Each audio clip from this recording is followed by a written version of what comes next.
If you were like me and you are still setting up your 2026 planner despite already being into the year, let me explain why I think it's a good thing.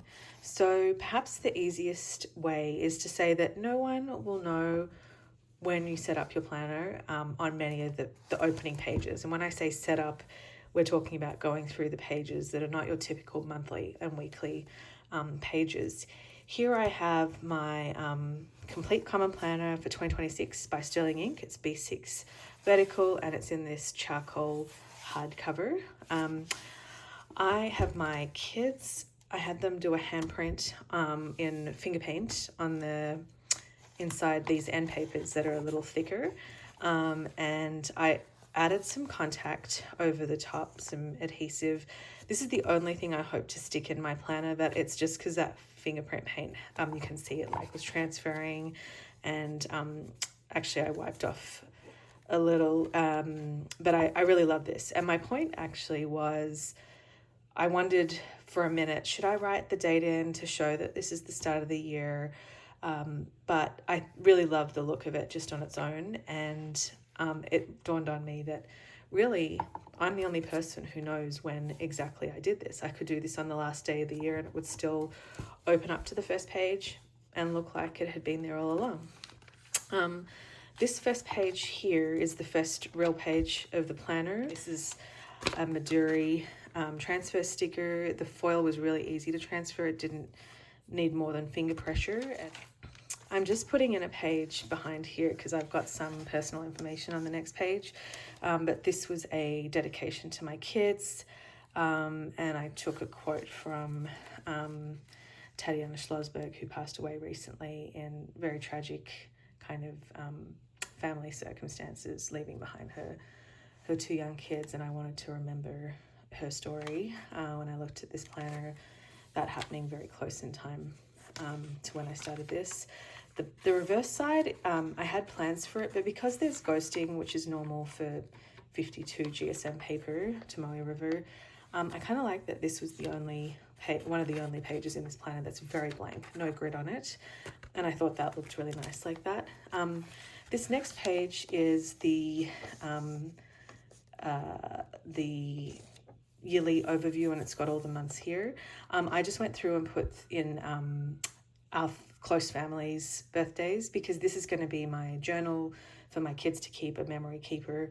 And so for me, I know that my parents have to kind of scratch their heads to tell me their grandparents' birth dates now when they think back on it. So I thought it's nice to keep a record of those individuals. So out of respect for their privacy, I'm keeping that covered. The next page, I used some pencil watercolors. I used these Derwent pencils. I don't actually recommend the color palette. I got the 72 color set, thinking that it would have everything that's in the normal set. But this version anyway, the Inktense, I find that the colors are a little limited. My husband comments on how there's not the flesh pink, and my kids notice that when they're trying to color in their little princesses. But there's there's a lot of colors in some groups and then missing in others, at least for an amateur like me. But they are great to kind of get the effect of watercolor without much effort.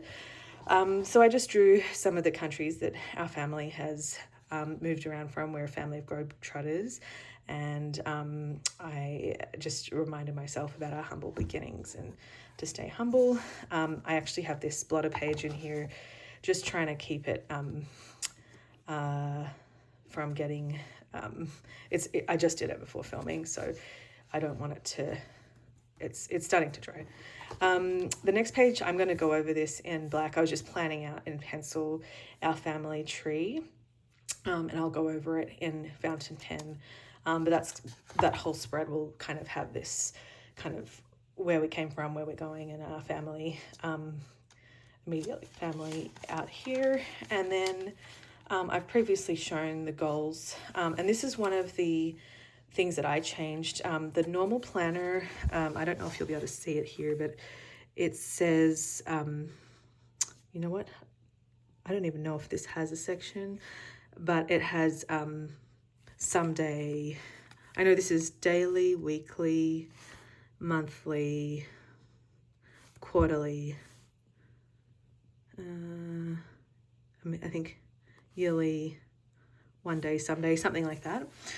So I wrote over it, and I created goals for each person in our family, and I made it just winter. So it's basically a quarterly review, winter review, spring review. So to look back on how we went, and they're just fun little goals.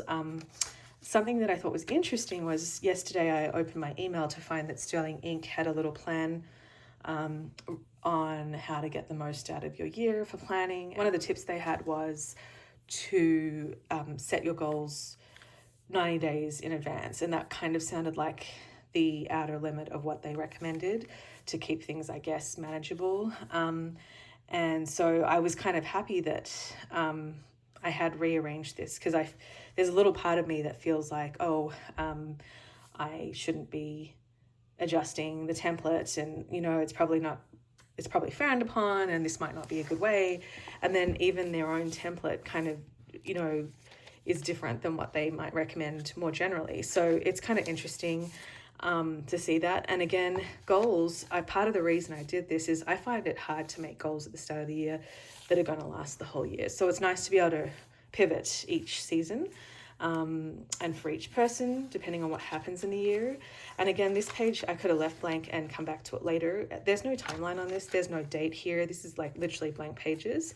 So, I think that trying to rush to do this may result in something you're not so happy with. There's nothing here that, has dates on it, and there's nothing to stop you from starting your goal page much later in the year. I've done that in other planners before. So, I think we put pressure on ourselves, and I think it's partly that all these pages are front loaded. We feel this pressure that before we start the actual dated sections, we need to have filled these out, and we feel like something's taking too long if we don't. And I don't think that's necessarily fair on ourselves to do that. No one else is keeping score. Even this page, you'll see it's blank right now. I wanted to think about this page because I love it in my work planner. That's the only one I made it work for really effectively this year, where I would document each amount of time I spent on a specific portion I'm tracking in my work by hand. And so I have a whole record of the whole year.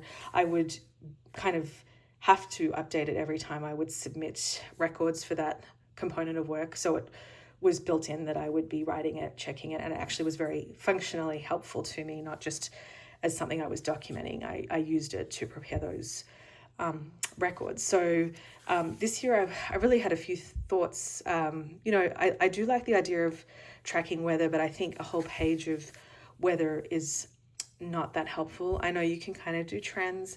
I thought about just writing, this week we've had rain, which is unusual, an unusual event for us, and things like that, so that just stand out and leave the other days blank. But again, I wasn't really sure. And then I thought about contact with grandparents because we do weekly calls, but again, I don't think that's the best use of this. So at the moment, I'm thinking, because all of the pages for daily journaling are interspersed in this book, they're not all in the back, as with other versions of the Common Planner that I've used before. I thought it might be nice to have significant events noted in here and use it like a running index. So that's why it doesn't show anything yet. Today, my oldest went back to school, so I think it might be a day when I would write in back to school, and it was kind of an important day for her, so then I can write in the page number that I'm writing in. All the pages in this plan, well, this one's not. I noticed that this page for some reason, and I think it's just the yearly tracker. It seems to avoid that, maybe the margins or something, but it's continuous. So it's 7, 8, 9, not marked, and then 10, 11. So it's keeping the continuous sequence, but I would be able to, on this page, refer to the page numbers, just because I'm not going to read all these entries and cross-reference them later. So I think as I'm going will be easier, and then easier on the reader. I'm always trying to think about who's reading this. Hopefully someone will want to read it in the future in my family. And I don't know when that will be, and maybe they just want to look at their birthday and find out the page number. I guess they would know their birthday, but something that you might not know the date, like you know, first swimming lesson or something like that, and look it up. And again, with the quarterly, I was going to set that up now, but I did want to have a think about it. That is going to be for my dog. He's an old boy, and we've got a lot of things we're tracking with him now, and he doesn't feature as much as the kids in this, so I thought I'd give him the quarterly pages. And again, even though these are dated, even if you were tracking something every day, not just significant events and having gaps, the beauty of the start of the year is, like, no one will see the gap as much at the start of the year. You could put a sticker here, you could write in a note about what the purpose is, because there's not much else, not much space elsewhere to do that. But at the start of the planner, even if you started midway through, it's really not a big deal. Even if there are gaps in this, it's just life. But I know there are a lot of type A's amongst us. I don't think I'm quite there. I'm not. I try to embrace imperfection more and more. So I don't think I'm, you know, as type A as a lot of people who have the most beautiful spreads that I just can only admire. But I do think that at the start of the year, you know, you don't have to give up on this page just because you haven't started it yet. And same with this quarterly. So I have some records that I can backfill, but I'm not tracking anything that's so important that having some kind of vague information for the start of the year, it's not a big deal. You know, I want it to be functional. And to that end, I've clipped. So these ones give you a bit more pressure because they have a date compared to the other front pages that are open and could be done at any time. And so I clipped the other quarterly pages. This is quarter 2, quarter 3, quarter 4, and then it goes into December. So I also have this little Midori clip that I put there because, as a word of caution, I had clipped something that was too thick for the little clips, and so I don't think it's catching on camera. But it's basically, I don't know the better term for it than, like, in a fountain pen you spring the nib at the tines, and I think I have basically done that. It's very hard to squeeze them back together because you kind of have to push one side closer and one side back. So I think I've kind of lost this one. There's 8, I think it was 8 in a pack from memory. So anyway, I was trying to use them here, but it's still pretty loose. That's just an aside. December, I use these monthlies as a record of cards that we sent and received. This is like the last few mailing days of December before the Christmas is here. So you can see I did a bulk of them.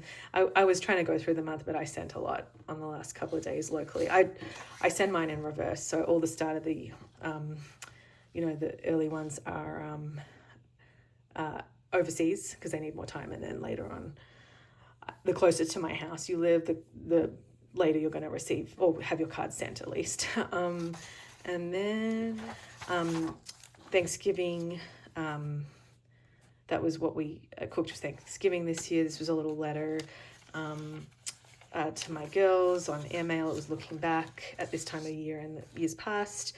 This is kind of our schedule. I have shown this before, and there are videos on these different blank pages. And then you can see we go into December 29th, December 30th, and I've started journaling in here. So I have been trying to keep up with the journaling. That's something I find harder to backfill. So you've got December 31st, and then here was a blank page. So I used it to there was a day when it was Christmas Eve. So the planner hadn't started yet. It started 29th, but I wanted to journal. So I just took one of those pages. It worked really nicely.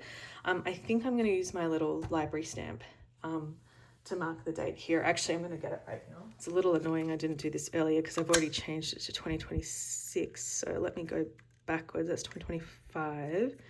And I've changed it to January. So that's December. And then December, it's going to be 2,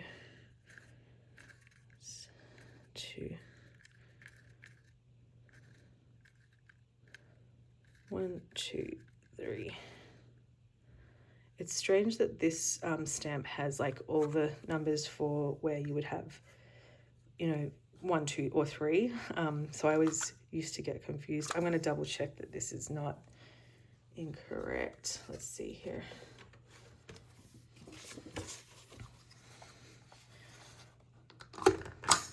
Yeah, okay, that's good.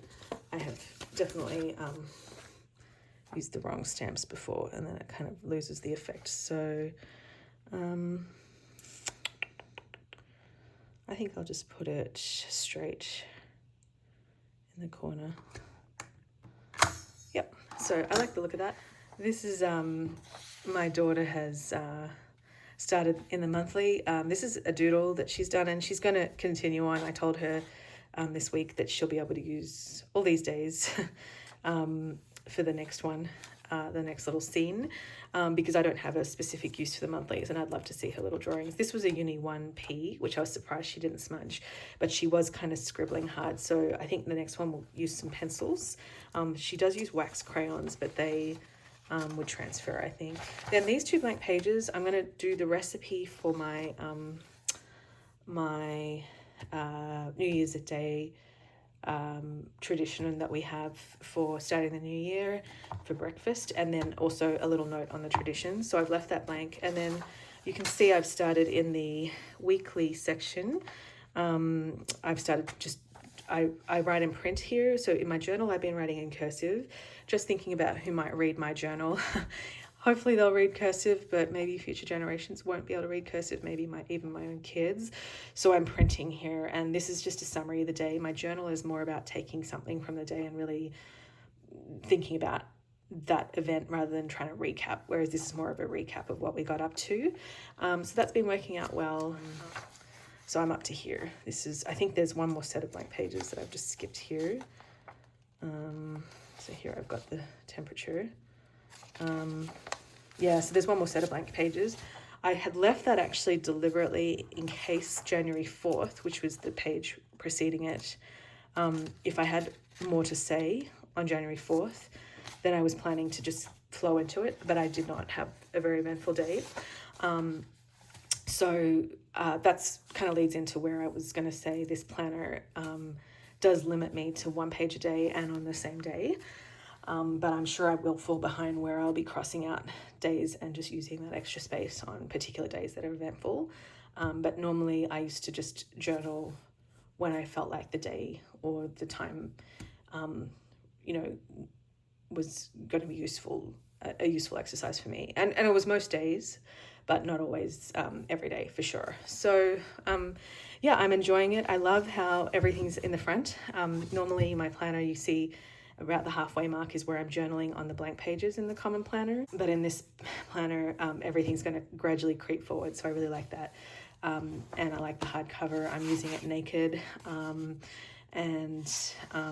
Yeah, it's serving me well. So I'm hoping that I can keep it up. So if you are working away on your planner, I'm with you, chipping away in the trenches. There is no rush. I'm just going to be happy with what I can get done, not be significant. I may not use those spreads. So yeah, being intentional about it, and hopefully you guys can do the same. Take care.